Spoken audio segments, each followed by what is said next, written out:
وَاتْلُ عَلَيْهِمْ نَبَأَ ابْنَيْ آدَمَ بِالْحَقِّ۔ اب یہ معاملہ ہو رہا ہے قتل ناحق کے سلسلے میں، ملک میں فساد مچانے کے سلسلے میں، چوری ڈاکے کے سلسلے میں، کیا ان کی اہمیت ہے، کیا اس کے پھر سزائیں ہیں۔ وَاتْلُ عَلَيْهِمْ نَبَأَ ابْنَيْ آدَمَ بِالْحَقِّ، اور اے نبی ان کو پڑھ کر سنائیے آدم کے دو بیٹوں کی کہانی یا قصہ حق کے ساتھ، اِذْ قَرَّبَا قُرْبَانًا، جبکہ ان دونوں نے قربانی پیش کی، ایک حابیل قابیل، اور ایک ان میں سے گنریے کا کام کرتے تھے، بھیڑیں بکریاں چراتے تھے، ایک کاشتکار تھے، تو دونوں نے کچھ اپنی جنس لے کر آئے اور دوسرے جو ہے وہ کچھ اپنے کوئی جانور لے کر آئے، اللہ کے لیے نذر کے طور پر پیش کیا۔ فَتُقُبِّلَ مِنْ أَحَدِهِمَا وَلَمْ يُتَقَبَّلْ مِنَ الْآخَرِ، تو ان میں سے ایک کی بھی جو قربانی تھی قبول کر لی گئی اور دوسری کی قبول نہیں کی گئی۔ یہ کیسے معلوم ہوا؟ یہ میں بتا چکا ہوں آپ کو کہ اس وقت کا معاملہ یہ تھا کہ قربانی کی قبولیت کی علامت یہ ہوتی تھی کہ آسمان سے ایک شعلہ سا نیچے اترتا تھا اور وہ اس کو بھسم کر دیتا تھا، گویا کہ اللہ نے قبول فرما لی۔ قَالَ لَأَقْتُلَنَّكَ، اب جس کی یہ قبول نہیں ہوئی تھی اس نے کہا اپنے بھائی سے جس کی قبول ہو گئی تھی، حسد کی آگ میں جل کر میں تمہیں قتل کر دوں گا۔ قَالَ إِنَّمَا يَتَقَبَّلُ اللَّهُ مِنَ الْمُتَّقِينَ، انہوں نے کہا بھائی جان اس میں میرا کیا قصور ہے، یہ تو اللہ تعالیٰ کا قاعدہ ہے، قانون ہے، وہ صرف متقیوں ہی سے قبول کرتا ہے۔ لَئِن بَسَطتَ إِلَيَّ يَدَكَ لِتَقْتُلَنِي، اگر آپ اپنا ہاتھ بڑھائیں گے مجھ پر، چلائیں گے مجھے قتل کرنے کے لیے، مَا أَنَا بِبَاسِطٍ يَدِيَ إِلَيْكَ لِأَقْتُلَكَ، تو بھی میں اپنا ہاتھ نہیں چلاؤں گا، نہیں بڑھاؤں گا کہ آپ کو قتل کروں، یعنی یہ ایک طرفہ قتل ہوگا آپ کا۔ انی اخاف اللہ رب العالمین، مجھے تو اللہ کا خوف ہے جو تمام جہانوں کا پروردگار ہے۔ انی ارید ان تبوء باسمی واسمک، اور پھر میں چاہتا ہوں کہ اگر آپ مجھے قتل کر ہی دیں، اس انتہا تک پہنچ ہی جائیں، تو آپ اپنے گناہ کا بھی بوجھ اپنے سر لیں، میرے گناہ کا بھی بوجھ لیں۔ جو ناحق مقتول ہے اس کے تو گویا کہ تمام گناہ اس قاتل نے اپنے سر پر لے لیے، تو میرے تو گھاٹے کا سودا نہیں ہے۔ What do I stand to lose؟ آخر میری کوئی خطائیں ہیں، میری کوئی غلطیاں ہیں، کوئی گناہ میں نے کیے ہوں گے، اگر آپ ناحق مجھے قتل کریں گے تو میرے ان تمام گناہوں کا وبال آپ کے سر آ جائے گا، تو میرے تو کوئی نقصان والی بات نہیں۔ انی ارید ان تبوء باسمی واسمک فتکون من اصحاب النار، اور یہ ہوگی سخت ترین سزا میری طرف سے آپ کو کہ پھر آپ ہو جائیں گے جہنمی، وذالک جزاء الظالمین، اور یہی بدلہ ہے ظالموں کا۔ فطوعت لہ نفسہ قتل اخیہ، اب اس کے نفس نے آمادہ کر ہی لیا اسے اپنے بھائی کے قتل پر، یعنی ان الفاظ میں بٹوین دی لائنز یوں سمجھیے کہ ہے اس کے اندر بھی وہ تو رہتا ہے نا حق اور باطل کی ایک کشاکش اور نیکی اور بدی کا غلبہ، قتل کروں یا نہ کروں، آخر بھائی کی باتیں بھی آئی ہیں، وہ دل نشین ہے، لیکن یہ کہ نفس جو ہے اس وقت اس کے اندر جو بھی شیطنت گھسی ہوئی تھی، اس نفس نے اسے آمادہ کر ہی لیا اپنے بھائی کو قتل کرنے پر، فقتلہ، تو اس نے انہیں قتل کر دیا، فاصبح من الخاسرین، ہو گیا تباہ ہو جانے والوں میں۔ فبعث اللہ غرابا یبحث فی الارض، یہ پہلا خون ہے جو نسل آدم میں ہوا ہے، تو اللہ تعالیٰ نے کوے کو بھیجا، وہ زمین کو کرید رہا تھا۔ اب اسے قابل کو یہ سمجھ میں نہیں آ رہا تھا کہ میں کیا کروں، اب یہ لاش جو ہے بھائی کی اس کو کیسے ڈسپوز آف کروں، تو اللہ تعالیٰ نے ایک کوے کو بھیج دیا، وہ زمین میں جیسے آپ کو معلوم ہے چونچے مارتا ہے، اس میں سے کچھ دانے نکالتا ہے، وہ دیکھا یبحث فی الارض لیریہ، تاکہ اللہ اسے دکھا دے کیف یواری سوءۃ اخی، کہ اپنے بھائی کی لاش کو کیسے چھپائے۔ قال یا ویلتی عجزت ان اکون مثل ھذا الغراب، اس نے کہا ہائے میری شامت، میرے اندر اس کوے جیسی بھی عقل نہ تھی، نہ ہوا میں اس کوے جیسا بھی کہ مجھے یہ بات خود سوچ جاتی۔ فواری سوءۃ اخی، اور میں اپنے بھائی کی لاش کو چھپا دیتا۔ فاصبح من النادمین من اجل ذلک، اس چیز پر اس کے اندر بڑی شدید ندامت پیدا ہو گئی۔ کتبنا علی بنی اسرائیل، اجل ذلک دونوں طرف لگتا ہے، من اجل ذلک کتبنا علی بنی اسرائیل، اور ہم نے اسی بنا پر بنی اسرائیل پر یہ بات لکھ دی تھی، قتل ناحق ہم نے تورات میں لکھ دیا تھا کہ یہ اتنی بری شے ہے کسی ایک انسان کا قتل کرنا بھی۔ کتبنا علی بنی اسرائیل انہ من قتل نفسا بغیر نفس و فساد فی الارض، اگر کسی نے کسی انسان کو قتل کیا بغیر کسی قتل کے قصاص میں، بغیر نفس، ہاں کسی نے قتل کیا، قتل کے جواب میں قتل کیا جائے تو یہ قتل ناحق نہیں ہے، یہ تو پھر قصاص کا قتل ہے۔ اور فساد فی الارض، یا کوئی شخص زمین میں فساد مچا رہا ہے اس میں اس کو قتل کیا جائے، یعنی کوئی قصوروار ہے، مجرم ہے، اس کو سزا دینے میں قتل کیا جائے تو بات اور ہے، کسی بے قصور انسان کو اگر قتل کر دیا گیا فکانما قتل الناس جميعا، تو یہ ایسے ہے جیسے کہ اس نے تمام انسانوں کو قتل کر دیا، پوری نوع انسانی کو۔ کیوں کہ تمدن کی جڑ کٹ گئی۔ احترام جان، احترام مال، یہ بنیاد ہے تمدن کی۔ ومن احیاھا، اور جس نے ایک انسان کی جان بچا لی فکانما احیا الناس جميعا، تو گویا کہ اس نے پوری نوع انسانی کو بچا لیا۔ وَلَقَدْ جَاءَتْهُمْ رُسُلُنَا بِالْبَيِّنَاتِ، ان کے پاس ہمارے رسول آئے تھے واضح نشانیاں اور تعلیمات لے کر۔ ثُمَّ إِنَّ كَثِيرًا مِّنْهُمْ بَعْدَ ذَلِكَ فِي الْأَرْضِ لَمُسْرِفُونَ، لیکن اس کے بعد بھی ان میں سے بہت سے لوگ ہیں کہ جو زمین میں اسراف اور فساد اور دسترازی کرتے پھر رہے ہیں۔ انما جزاء الذین یحاربون اللہ ورسولہ، اب یہ وہ آ رہی ہے محاربے کی آیت ہے۔ اگر اسلامی ریاست ہے اور اس میں کوئی گروہ ہے جو فتنہ و فساد مچا رہا ہے، کوئی دہشت گردی کر رہا ہے، خون ریزی کر رہا ہے، قتل و غارت کر رہا ہے، راہزنی کر رہا ہے، ڈاکے ڈال رہا ہے، گینگ ریپ ہو رہے ہیں، تو ان کی سزا کیا ہے؟ انما جزاء الذین یحاربون اللہ ورسولہ، لیکن یہ اسلامی ریاست کی ہے جس میں اسلامی قانون نافذ ہوں۔ اصل میں سزائیں بھی جو ہیں وہ اسی معاشرے میں جس میں کہ باقی سارا اسلام کا نظام بھی قائم ہو، ورنہ نظام یہ ہو جھوٹی گواہیاں دینے والے موجود ہوں، ایمان فروش موجود ہوں، ججوں کو خریدا جا سکتا ہو اور اس میں یہ سخت قوانین بنا دیے جائیں، تو پھر اس سے جو نتائج نکل رہے ہیں وہ بجائے یہ کہ شریعت کو کوئی نیک نامی ملے، شریعت بدنام ہوتی ہے الٹی۔ تو پورا نظام جیسا کہ میں نے کہا تھا کہ لا جو ہے قانون وہ سسٹم کو سبسرو کرتا ہے، سسٹم صحیح ہو اب وہ قانون صحیح جو ہے اسے سپورٹ کرے گا اور اسے برقرار رکھے گا، اس کی حفاظت کا ذمہ دار ہوگا۔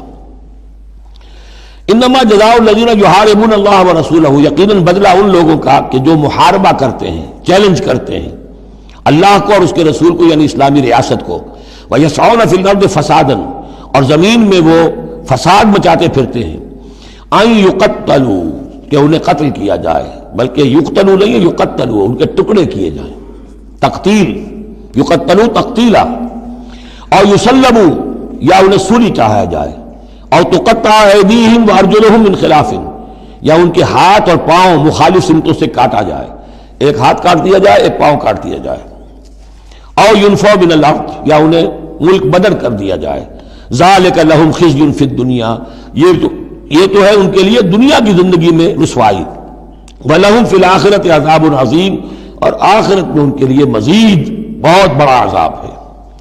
إِلَّا الَّذِينَ تَابُوا مِن قَبْلِ أَن تَقْدِرُوا عَلَيْهِمْ، سوائے اس کے کہ جو لوگ توبہ کر لیں اس سے پہلے کہ تم ان پر قابو پاؤ۔ ایک تو یہ ہے کہ توبہ کر لی ہے، ابھی وہ ڈاکو پکڑے نہیں گئے، پکڑے جانے سے پہلے توبہ کر رہے ہیں، اس میں رعایت کی گنجائش ہے، لیکن جب پکڑے گئے اب توبہ کا دروازہ بند ہو گیا۔ إِلَّا الَّذِينَ تابوا من قبل ان تقدروا علیہم، سوائے ان کے جو توبہ کر لیں اس سے پہلے کہ تم ان کے اوپر قابو پاؤ، فاعلموا ان اللہ غفور الرحیم، تو ان کے ساتھ نرمی کی جا سکتی ہے، تو جان لو کہ اللہ تعالیٰ غفور اور رحیم ہے۔ یہی معاملہ کیا تھا حضرت علی رضی اللہ تعالیٰ عنہ نے خوارج کے ساتھ کہ اگر تم اپنے غلط عقیدے پر قائم رہو میں تمہیں کچھ نہیں کہوں گا، لیکن تم اگر خون ریزی کرو گے، قتل و غارت کرو گے، تو پھر ظاہر بات ہے کہ میں تمہارے ساتھ رعایت نہیں کر سکتا، محض عقیدے کی حد تک میں تمہیں کچھ نہیں کہوں گا۔ یا ایھا الذین آمنوا اتقوا اللہ وابتغوا الیہ الوسیلۃ وجاہدوا فی سبیل اللہ لعلکم تفلحون، اہل ایمان اللہ کا تقوی اختیار کرو اور اس کی جناب میں اس کا قرب تلاش کرو۔ اس لفظ نے بھی کافی لوگوں کو پریشان کیا ہے۔ وسیلے کا لفظ اردو میں آتا ہے تو ذریعے کے معنی میں آتا ہے، وسیلہ ذریعہ، کسی تک پہنچنے کا ذریعہ، سفارش کے لیے کسی کو وسیلہ بنا لیا، کسی کو ذریعہ بنا لیا۔ عربی میں وسیلہ کے یہ معنی نہیں ہے، عربی میں وسیلے کے معنی قرب ہے صرف۔ بدقسمتی سے بعض تو الفاظ ایسے ہیں کہ جو عربی میں ان کا مفہوم بالکل کچھ اور ہے، اردو میں کچھ اور ہے، بعض ایسے ہیں کہ کچھ تھوڑا تھوڑا فرق ہے۔ جیسے ذلیل کا لفظ ہے، عربی میں اس کے معنی ہے صرف کمزور، اردو میں اس کے معنی ہے کمینے کے، زمین و آسمان کا فرق آ گیا۔ جیسے کہ ہم پڑھ آئے ہیں وَلَقَدْ نَصَرَكُمُ اللَّهُ بِبَدْرٍ وَأَنْتُمْ أَذِلَّةٌ، اے مسلمانوں یاد کرو اللہ نے تمہاری مدد کی تھی بدر میں جبکہ تم بہت کمزور تھے۔ اب اگر وہاں ذلیل کا ترجمہ اردو والا کر دیا جائے تو پھر ہمارے ایمان کے لالے پڑ جائیں گے۔ اسی طریقے سے عربی میں جہل کے معنی جو ہے وہ جذباتی ہونا ہے، ان پڑھ ہونا نہیں، پڑھے لکھے جاہل ہو سکتے ہیں، جذباتی ہیں، اکھنڈ ہے، اکھڑ مزاج کے لوگ ہیں، وہ غیر عالم کو جاہل نہیں کہتے، لیکن اردو میں جاہل کہتے ہیں جو ان پڑھ ہو۔ اسی طریقے سے یہ لفظ وسیلہ ہے، اس کا جو اصل مفہوم ہے قرب۔ اے اہل ایمان اللہ کا تقوی اختیار کرو، نمبر 1۔ وابتغوا الیہ الوسیلہ، نہیں آگے بڑھو، اس کا قرب تلاش کرو، تقرب، اس سے نزدیک ہو جاؤ، قریب سے قریب ہو جاؤ۔ لیکن اس تقرب کا ذریعہ کیا ہوگا؟ وجاہدوا فی سبیلہ لعلکم تفلحون، اس کی راہ میں جہاد کرو تاکہ تم فلاح پاؤ۔ اس سے بات بالکل کھل گئی، تقوی اور تقرب اللہ کے لیے جہاد۔ تقوی شرط لازم ہے، پہلے تو یہ کہ جو حرام چیزیں ان سے آپ بچیں، جن چیزوں سے روک دیا گیا ہے ان سے رک جائیں، اور اللہ کی نافرمانی جو ہے اس سے باز آ جائیں۔ اب اس کے بعد اس کی طرف آگے بڑھنا چاہتے ہیں، تقرب حاصل کرنا چاہتے ہیں، اس کی راہ میں جہاد کیجیے۔ ان الذین کفروا لو ان لهم ما فی الارض جميعا ومثلہ معہ، وہ لوگ جنہوں نے کفر کیا اگر ان کے پاس ہوتی وہ ساری دولت کی جو زمین میں ہے کل کی کل، اور اتنی ہی اور بھی ہوتی، لیفتدوا بہ من عذاب یوم القیامہ، کہ وہ اس کے ذریعے سے فدیہ دے کر چھوٹ سکے قیامت کے دن کے عذاب سے، ما تقبل منہم، وہ ان سے ہرگز قبول نہیں کی جائے گی۔ یہ بھی تعلیق بالمحال ہے، نہ ایسا ہوگا نہ ممکن ہے، لیکن یہ کہ آخری درجے میں اس کو بیان کر دینا کہ اگر اتنی دولت بھی ہو تب بھی اللہ کیا وہ فدیہ جو ہے قبول نہیں ہوگا۔ وَلَهُمْ عَذَابٌ عَلِيمٌ، اور ان کے لیے تو دردناک عذاب ہے۔ يُرِيدُونَ أَن يَخْرُجُوا مِنَ النَّارِ وَمَا هُمْ بِخَارِجِينَ مِنْهَا، وہ چاہیں گے کہ آگ سے کس طرح نکلے لیکن نکل نہیں پائیں گے۔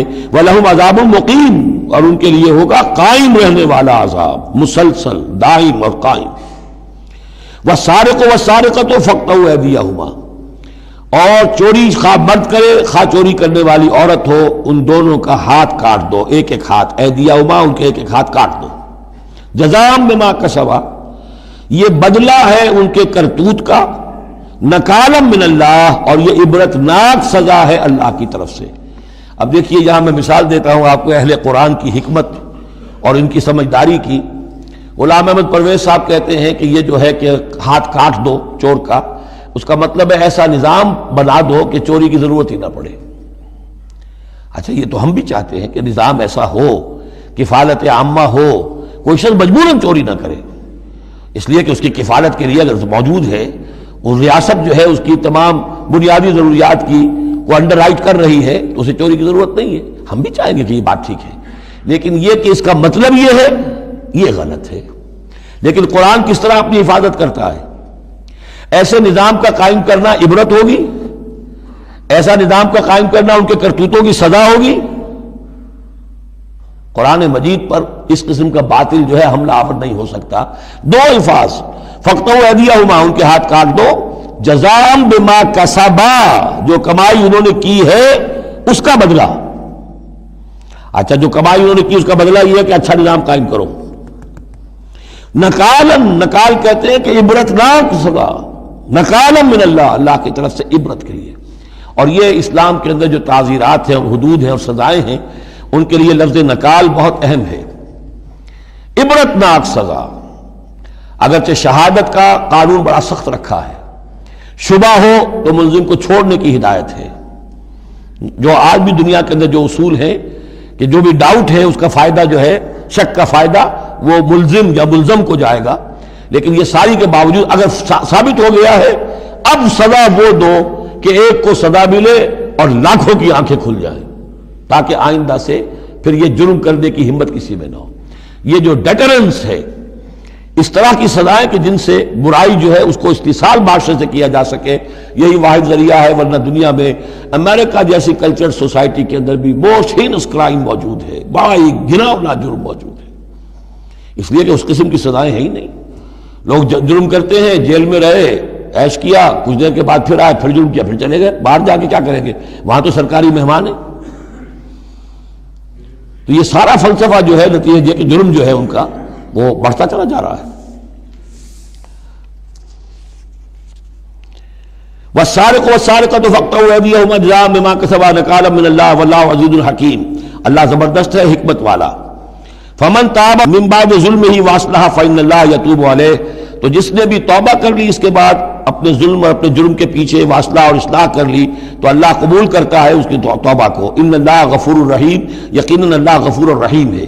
لیکن جرم کی سزا دنیا میں ختم نہیں ہوگی. ایک جرم جو کیا ہے وہ جرم ہے دنیا کا، گناہ ہے اللہ کا. جرم کی سزا دنیا میں ملے گی، گناہ کی سزا اللہ نے دینی ہے، اس کو اللہ معاف فرما دے گا اگر توبہ کی ہے. اگر توبہ نہیں کی ہے تو پھر یہ کہ اس کی سزا بھی ملے گی. الم تعلم ان اللہ لہ ملک السماوات والارض، کیا تم جانتے نہیں کہ اللہ ہی کے لیے ہے آسمانوں اور زمین کی بادشاہی. یعذب من یشاء ویغفر لمن یشاء، وہ سزا دے گا جس کو چاہے گا اور بخش دے گا جسے چاہے گا. واللہ علی کل شیء قدیر، اللہ ہر چیز پر قادر ہے. یا ایھا الرسول لا يحزنك الذين يسارعون في الكفر من الذين قالوا آمنا بافواههم ولم تؤمن قلوبهم. یہ پھر ذکر آ رہا ہے لیکن یہاں بھی گڑبڑ ہے معاملہ سورہ بقرہ کی طرح. منافقین پر بھی انطباق ہوگا اس کا، اور اہل کتاب کے بھی وہ لوگ جو ان کے طرف کے منافق تھے، جن کا میلان اسلام کی طرف بھی تھا، چاہتے بھی تھے کہ مسلمانوں میں شامل رہے، لیکن وہ اپنے ساتھیوں کو بھی چھوڑنے کو تیار نہیں تھے. تو یہ جو بیچ بیچ میں مذبذبین بین ذالک تھے، یہ دونوں طرف کے لوگ تھے. یا ایھا الرسول لا يحزنك الذين يسارعون في الكفر، اے رسول صلی اللہ علیہ وسلم نہ غمگین ہو آپ ان لوگوں کی سرگرمیوں سے، بھاگ دوڑ سے، کہ جو کفر کے ضمن میں بڑی سرگرمی دکھا رہے ہیں. من الذین قالوا آمنا بافواہہم، ان لوگوں میں سے جو اپنے منہ سے تو کہتے ہیں کہ ہم ایمان رکھتے ہیں، ولم تؤمن قلوبہم، اور ان کے دل ایمان نہیں لائے ہیں. ومن الذین ہادوا، اور اسی طرح کے لوگ یہودیوں میں سے ہیں. سماعون للکذب، یہ بڑے ہی غور سے سنتے ہیں، توجہ سے سنتے ہیں جھوٹ کو. سماعون لقوم آخرین، اور یہ سنتے ہیں کچھ اور لوگوں کے لیے. یعنی ایک تو یہ ہے کہ ان کی جھوٹی باتیں بڑی توجہ سے سنیں گے، شیاطین جو ہیں ان کے، وَإِذَا خَلَوْا إِلَىٰ شَيَاطِينِهِمْ قَالُوا إِنَّا مَعَكُمْ إِنَّمَا نَحْنُ مُسْتَهْزِئُونَ.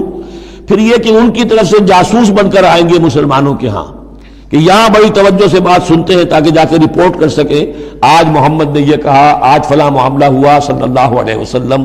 تو سماعون لقوم آخرین، اس کے دونوں ترجمے ہو سکتے ہیں کہ وہ دوسری قوم کی باتوں کو بڑی توجہ سے سنتے ہیں، یا سنتے ہیں دوسری قوم کے لوگوں کے لیے، انہیں رپورٹ کرنے کے لیے، ان کے اسپائس کی حیثیت سے آ کر. لم یاتوک، جو آپ کے پاس نہیں آتے، یعنی ان کے جو گرو گھنٹال ہیں، ان کے جو لیڈر ہیں، ان کے جو شیاطین ہیں، وہ آپ کے پاس نہیں آتے. یہ جو بین بین کے لوگ ہیں در حقیقت وہ آتے ہیں جن کے ذریعے سے یہ سارا معاملہ جو ہے جاسوسی کا چل رہا ہے. یحرفون الکلم من بعد مواضعہ، وہ کلام کو پھیر دیتے ہیں اس کی جگہ کے اور موقع اور محل کے معین ہو جانے کے بعد. یقولون ان اوتیتم ھذا فخذوہ، وہ کہتے ہیں اگر تمہیں یہ شے مل جائے تو لے لینا. کوئی مقدمہ ہے، وہ لا رہے ہیں حضور کے پاس، پہلے سے طے کر رکھا ہے، اگر تو فیصلہ یہ ہوگا محمد کا ہم قبول کر لیں گا، اگر یہ فیصلہ نہیں کریں گے ہم فیصلہ رد کر دیں گے. اور اسی سے یہ بات سمجھ لیجئے کہ اصل میں فتح مکہ تک جس معنی میں ہم لفظ بولتے ہیں ریاست، اسلامی ریاست، پورے طور پر ایک ہمہ گیر ریاست پورے طور پر مدینے میں فتح مکہ کے بعد قائم ہوئی ہے، پہلے قائم نہیں ہوئی. ورنہ کسی ریاست میں دو جوڈیشل سسٹمز نہیں ہو سکتے، ایک ریاست ایک عدالتی نظام. یہ لوگ جب چاہتے تھے حضور کے پاس آ جاتے تھے، جب چاہتے تھے کسی اور یہودیوں کی عدالت میں لے جاتے تھے. تو پیرلل نظام وہاں چل رہے تھے. ہمہ گیر ریاست وحدت کی حیثیت سے، ایک آرگینک ہول کی حیثیت سے یہ فتح مکہ کے بعد قائم ہوئی ہے. یقولون ان اوتیتم ھذا فخذوہ، کہتے ہیں کہ اگر یہ فیصلہ ملے تو تم لے لینا، قبول کر لینا. وَإِن لَّمْ تُؤْتَوْا فَاحْذَرُوا، اور اگر یہ شہادت تمہیں ملے، نہ فیصلہ ملے، یہ ڈگری نہ تمہارے حق میں جاری کی جائے تو پھر بچ جانا، کترا جانا. وَمَن يُرِدِ اللَّهُ فِتْنَتَهُ فَلَن تَمْلِكَ لَهُ مِنَ اللَّهِ شَيْئًا، اور جس کو اللہ تعالیٰ ہی نے فتنے میں مبتلا کرنے کا فیصلہ کر لیا ہو تو تم اس کے لیے اللہ تعالیٰ کے مقابلے میں کسی کوئی مددگار نہ پاؤ گے، کوئی شے نہیں ملے گی. اولئک الذین لم یرد اللہ ان یطہر قلوبہم، یہ وہ لوگ ہیں کہ جن کے دلوں کو پاک کرنا اللہ نے چاہا ہی نہیں. لم یرد اللہ ان یطہر قلوبہم لہم فی الدنیا خزی، ان کے لیے دنیا میں بھی رسوائی ہے. وَلَهُمْ فِي الْآخِرَةِ عَذَابٌ عَظِيمٌ، اور آخرت میں ان کے لیے دردناک اور بہت بڑا عذاب ہے. سماعون للکذب، یہ خوب سنتے ہیں اچھی طرح اور چٹخارے لے لے کر سنتے ہیں جھوٹ کو. اکالون للسحت، خوب کھانے والے ہیں پیٹ بھر بھر کر حرام کے. فَإِن جَاءُوكَ، پھر اگر یہ آپ کے پاس آئیں، فَحْكُم بَيْنَهُمْ، آپ چاہیں تو ان کا مقدمہ لیں اور فیصلہ کریں. او عارض عنہم، آپ چاہیں تو ان کا مقدمہ لینے سے انکار کر دیجیے، کیونکہ نیتیں ان کی نیک نہیں ہیں. وہ آپ کا فیصلہ لینے نہیں آئے، طے کیے بیٹھے ہوئے پہلے سے کہ اگر فیصلہ یہ ہوگا تو قبول کر لیں گے ورنہ ہم لوٹ کے آ جائیں گے. تو ایسے لوگوں پر اپنا وقت ضائع کرنا جو ہے اس کو کوئی ضرورت نہیں ہے. لیکن یہ کہ اندیشہ یہ ہو سکتا تھا کہ یہ جا کے پروپیگنڈا کریں گے، دیکھو ہم تو گئے تھے محمد کے پاس مقدمہ لے کر، یہ کیسے نبی ہے رسول ہے، یہ مقدمے کا فیصلہ کرنے کو تیار نہیں. تو یہ جو اندیشہ ہو سکتا تھا اس کی پھر آگے اللہ تعالیٰ کی طرف سے حضور کو اطمینان دلایا جا رہا کہ آپ پرواہ نہ کریں اس اندیشے کی. فَإِن جَاءُوكَ فَاحْكُم بَيْنَهُمْ أَوْ أَعْرِضْ عَنْهُمْ، اگر وہ آئیں آپ کے پاس اپنا مقدمہ لے کر تو چاہے تو آپ فیصلہ کریں اور چاہے اعراض کریں. وَإِن تُعْرِضْ عَنْهُمْ، اگر آپ ان سے اعراض کریں گے، ان کا مقدمہ جو ہے فیصلہ کرنے سے انکار کر دیں گے، فَلَن يَضُرُّوكَ شَيْئًا، وہ آپ کو کوئی ضرر نہیں پہنچا سکیں گے. ان کے مخالفانہ پروپیگنڈے سے قطعاً کوئی آپ کو ہراساں ہونے کی ضرورت نہیں ہے. وَإِنْ حَكَمْتَ، اور اگر آپ فیصلہ کریں، فَاحْكُم بَيْنَهُمْ بِالْقِسْطِ، تو بہرحال آپ کو فیصلہ کرنا ہے عدل اور قسط کے ساتھ، انصاف کے ساتھ. ان اللہ یحب المقسطین، یقیناً اللہ تعالیٰ جو ہے وہ انصاف کرنے والوں کو پسند کرتا ہے، ان سے محبت کرتا ہے. وَكَيْفَ يُحَكِّمُونَكَ، اور اے نبی یہ کیسے آپ کو حکم بناتے ہیں، یہود کی طرف اشارہ ہے. وَعِندَهُمُ التَّوْرَاۃ، ان کے پاس تورات موجود ہے، نیک نیت ہو تو اسی کے فیصلے کو لے کر چلے. فِيهَا حُكْمُ اللَّهِ، اس میں اللہ کا حکم موجود ہے. ثُمَّ يَتَوَلَّوْنَ مِن بَعْدِ ذَلِكَ، پھر بھی وہ اس کے بعد بھی اس سے روگردانی کرتے ہیں. وَمَا أُولَٰئِكَ بِالْمُؤْمِنِينَ، اور حقیقت میں یہ لوگ مومن نہیں ہیں، ایمان سے خالی ہیں، ایمان سے تہی دست ہیں، ان کا اصل روگ یہ ہے. بارک اللہ لی ولکم فی القرآن العظیم ونفعنی وإیاکم بالآیات والذکر